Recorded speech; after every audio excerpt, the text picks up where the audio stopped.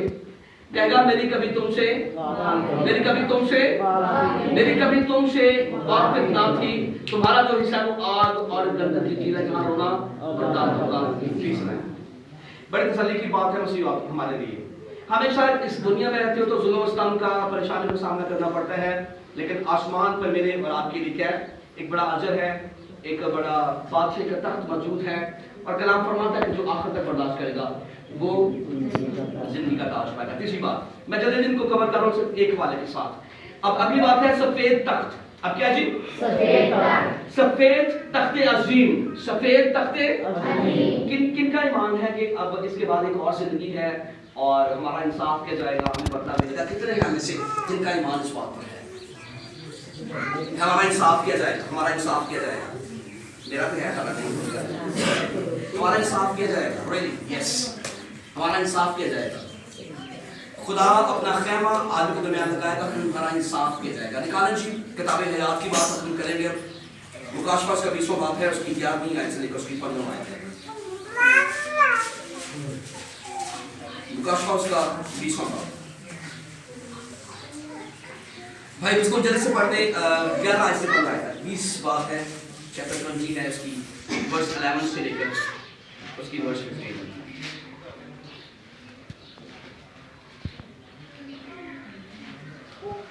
یہ پر لکھا ہے پھر میں نے ایک بڑا سفید تخت اور اس کو جو اس پر بیٹھا تھا دیکھا، جس کے سامنے زمین اور آسمان بھاگ گئے اور انہیں کہیں جگہ نہ ملی. پھر میں نے چھوٹے بڑے سب مردوں کو اس تخت کے سامنے کھڑے ہوئے دیکھا اور کتابیں بولو صحیح، اور کتابیں کھولی گئی. پھر ایک اور کتاب کھولی گئی، یعنی کتاب حیات، اور جس طرح ان کتابوں میں لکھا ہوا تھا ان کے ایمان کے مطابق مردوں کا انصاف کیا گیا.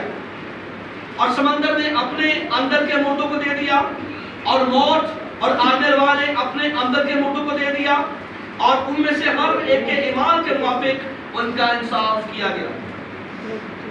پھر موت اور عالم روا آگ کی چھیل میں ڈالے گئے. یہ آگ کی چھیل دوسری موت ہے، اور جس کسی کا نام کتاب حیات میں لکھا ہوا نہ ملا آگ کی چھیل میں ڈالا گیا. ہم مل کر اس ورس کو پڑھیں گے. اور جس کسی کا نام کتاب حیات میں لکھا ہوا نہ ملا وہ آگ کی چھیل میں